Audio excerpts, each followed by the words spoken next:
अब जैसे कि आप मुसलमानों को ही ले लीजिए, मुसलमानों का तो उनको साथ लेके चलना चाहिए था। अब आके इधर आके जो उन्होंने एक बात जो कही थी ना कि 20 और 80 वाली बात, 80-20 की 80-20 की राजनीति, वो थोड़ा सा वहाँ चूक गई होगी। हाँ, मेरा कहना यही है कि उनको ये वाली बात नहीं बोलना चाहिए।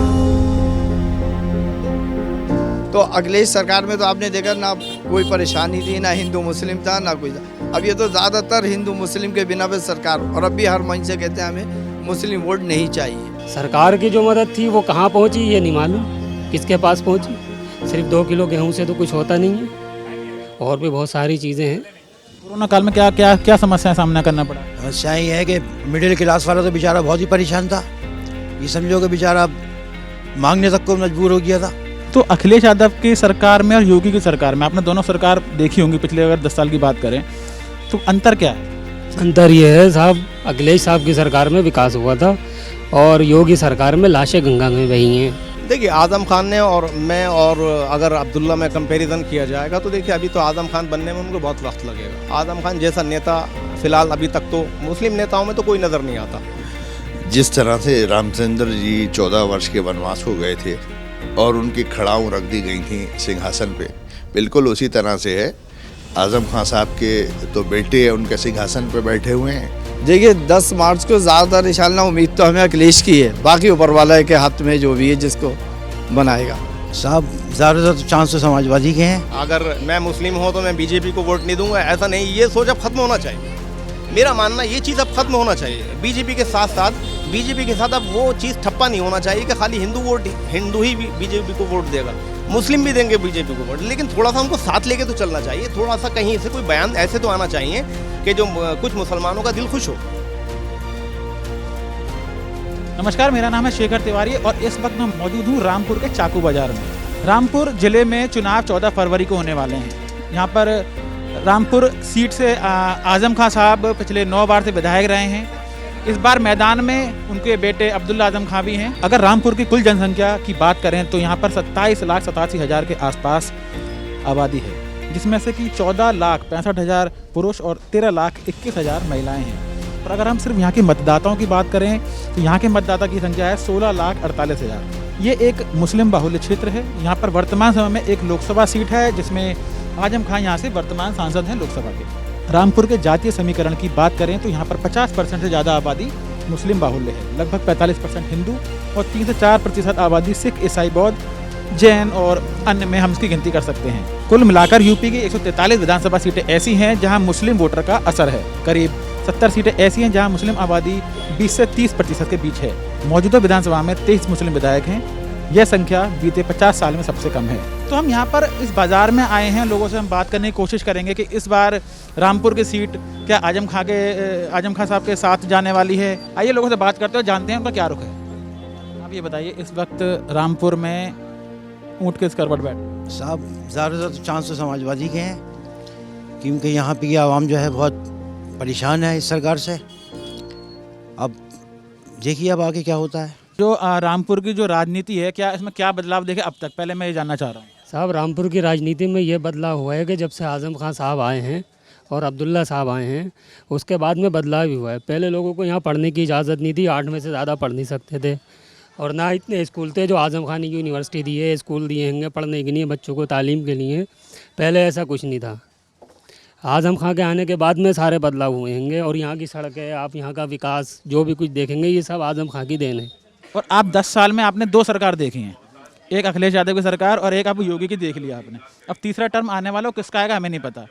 आप अंतर बताइए कि एज ए व्यापारी, आप व्यापारी के तौर पे किस सरकार में ज़्यादा सही थे, किस सरकार में ज़्यादा अच्छा काम चल रहा था?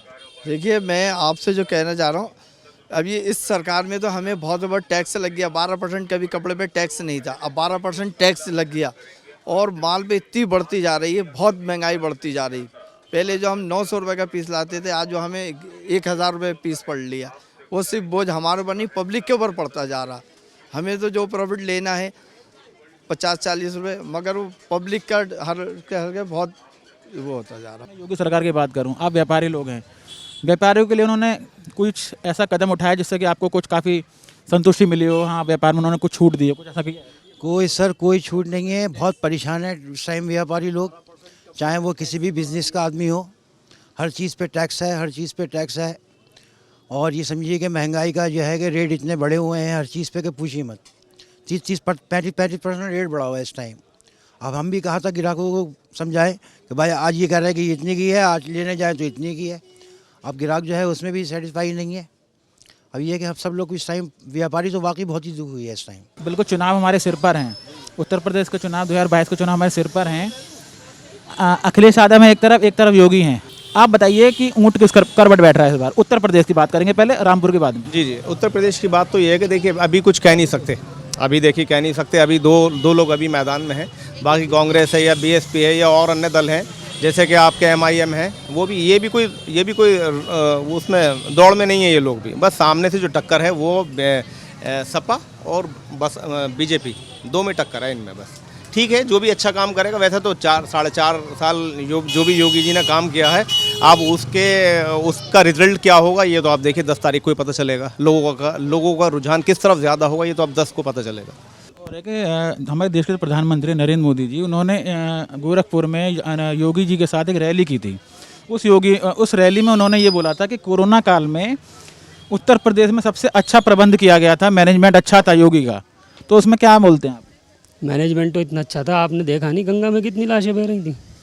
आपको तो खुद मालूम है। इसमें किसी से भी पूछेंगे तो आप कोई भी यही बताएगा। सारे फ़ोटोज़ वीडियो हैं, देखिए उनको, देखिए, पूछने की ज़रूरत ही नहीं है। आप लोग तो खुद बिना इंटरव्यू के चला सकती हैं सारी चीज़ें, मगर पता नहीं मीडिया भी डर रही है। क्या बात है, मीडिया पे होल्ड कर रखा है। ये हमने व्यापार की बात कर ली, अब हम बात करते हैं थोड़ी हेल्थ की। तो अभी यहाँ पर आप ये बताइए कि उत्तर प्रदेश में या फिर आपके रामपुर ज़िले में जो स्वास्थ्य की समस्याएँ हैं या नहीं, अगर हैं तो वो किस लेवल की हैं? देखिए, स्वास्थ्य की जो समस्या है रामपुर में वो हमेशा से जो है, कोई अच्छा डॉक्टर नहीं है, कोई दिमाग का डॉक्टर नहीं है यहाँ पे।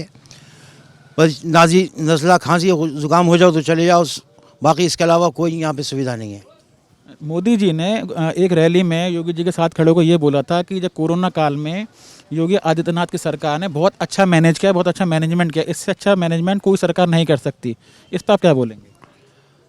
अब भाई उनको लगता है कि अच्छा है तो उन्होंने अच्छा किया होगा, लेकिन यहाँ तो कोई ऐसी ख़ास सुविधा नहीं थी कि जो कोई परेशानी थी। कोरोना काल में क्या समस्याएं सामना करना पड़ा? समस्या ये है कि मिडिल क्लास वाला तो बेचारा बहुत ही परेशान था। ये समझो कि बेचारा मांगने तक को मजबूर हो गया था, हाथ फैलाने तक को मजबूर हो गया था। अब यह है कि हल्के हल्के दुरुस्त हुआ है, मतलब ये है कि थोड़ा अच्छा हुआ है कि कोरोना ख़त्म हो रहा है तो थोड़ा बहुत हाथ पाथ पैर चले, वरना सब परेशानी थे। मैं थोड़ी हेल्थ सेक्टर की बात कर लेता हूँ। ये कोरोना काल में क्या व्यवस्था की थी योगी आदित्यनाथ ने, या फिर रामपुर में कैसे व्यवस्था? कोरोना काल में तो देखिए उसमें तो जो सेंट्रल गवर्नमेंट थी वो तो फेल थी। देखिए ये तो बात सब जानते हैं, उसमें फेल हो गए थे वो। यूपी में काम हुआ था, यूपी में कोरोना में काम किया, यूपी में योगी ने काम किया, जो हमारे चीफ मिनिस्टर योगी, उन्होंने काम किया यूपी के अंदर कोरोना काल में, और बहुत अच्छा काम किया। उधर अगर पूरे हिंदुस्तान की बात करें तो लोग बहुत परेशान थे। लोग रास्ते में मर गए, सड़ गए, कट गए, ट्रेनों से कट गए, और कितनी दूर पैदल चल गए। भाई दिल्ली से लेकर बिहार तक लोग साइकिलों से गए, और ठेली में। और एक आप देखिए कि वीडियो वायरल हुई थी कि एक अटैची के ऊपर बच्चा बैठ के उसकी माँ लेके जा रही। तो ये हाल था, बहुत बुरा हाल था उस वक्त। तो उसको वो बात तो भूल जाएं ज़्यादा लोग तो ज़्यादा अच्छा है। एक बड़ी अजीब सी बात लगती है जब वो सब चीज़ें याद आती हैं। एक चीज़ और है, जैसे कि आप कह रहे हो कि पूरे उत्तर प्रदेश में हालत ख़राब थी कोरोना काल में। आजम खान साहब का ये पूरा रामपुर इलाका माना जाता है, उनका गढ़ माना जाता है। तो इस रामपुर में कैसे हालात थे? अगर उनकी तरफ से उनको क्या किया गया, उनकी तरफ से अलग से कुछ किया गया सरकार के अलावा? सरकार के अलावा जो भी मदद करने की थी लोगों की करी गई है कि जो भी मदद जहाँ तक पहुँचाने की थी पहुँचाई गई है। आज़म खान की तरफ से भी पहुँचाई गई, अब्दुल्ला साहब की तरफ से भी पहुँचाई गई है कि सरकार की जो मदद थी वो कहाँ पहुँची ये नहीं मालूम, किसके पास पहुँची। सिर्फ 2 किलो गेहूँ से तो कुछ होता नहीं है, और भी बहुत सारी चीज़ें हैं। अखिलेश यादव की सरकार और योगी आदित्यनाथ की सरकार, 10 में से कितने नंबर देंगे आप? भाई नंबरों का जहाँ तक सवाल है तो अखिलेश जो है ज़्यादा बेहतर है, क्योंकि उसमें ये नहीं है कि हिंदू मुस्लिम वाली बात नहीं है। मैं मुस्लिम हूँ तो हिंदू के साथ कुछ कर रहे हैं, ऐसा नहीं है।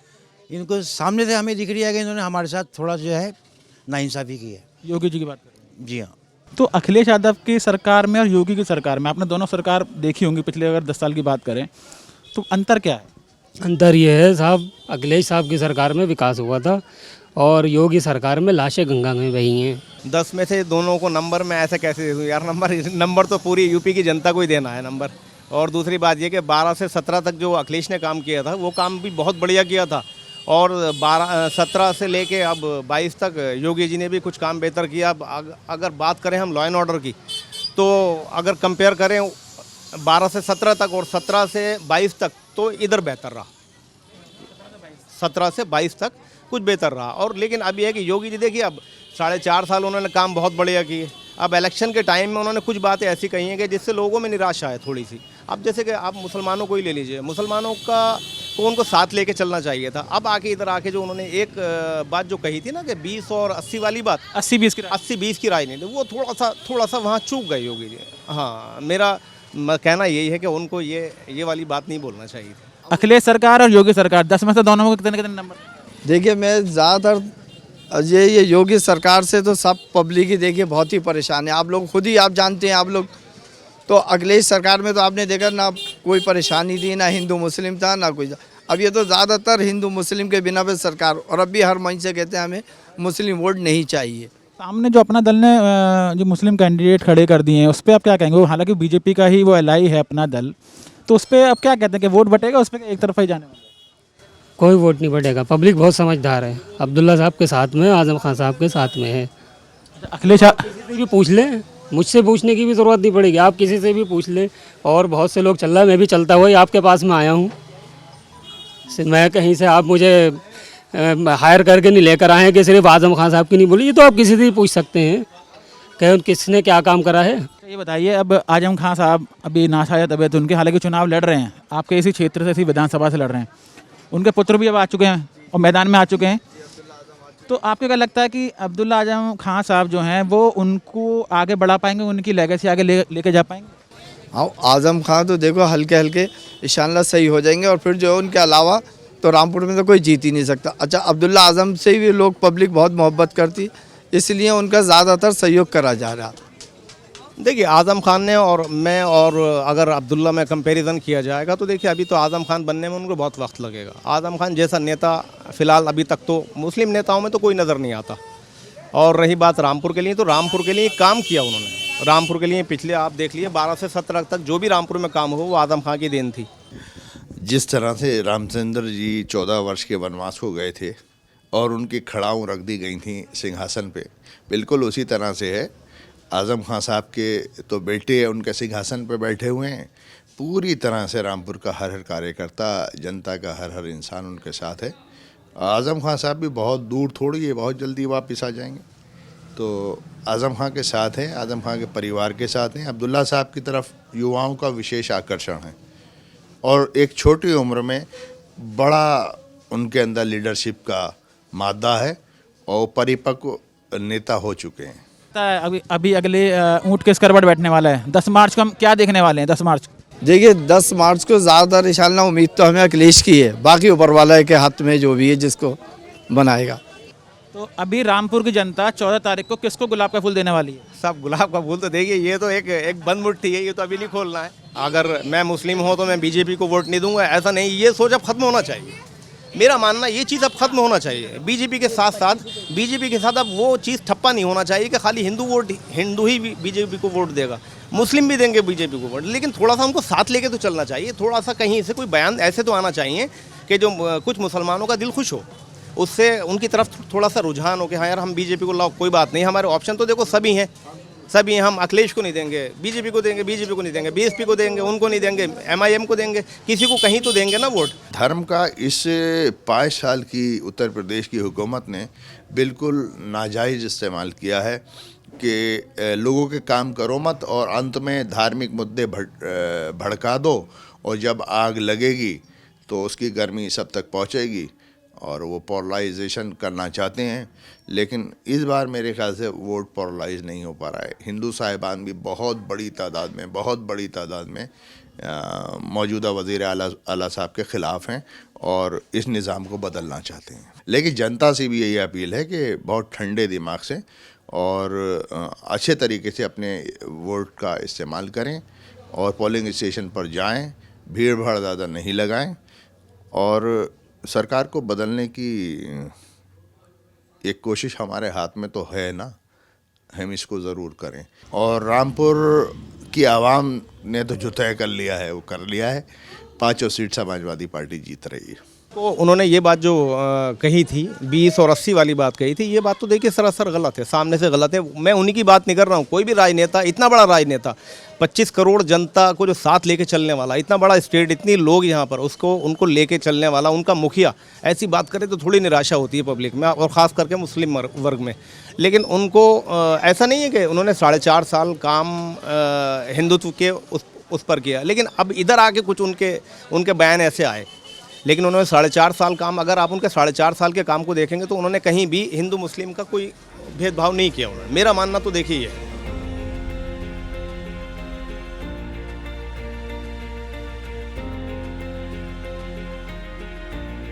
दवायत के और वीडियोस देखने के लिए सब्सक्राइब करें और बेल आइकन पर क्लिक करें। स्वतंत्र पत्रकारिता की आर्थिक मदद करने के लिए डिस्क्रिप्शन में दिए गए लिंक पर जाएं और अपनी राशि चुनें।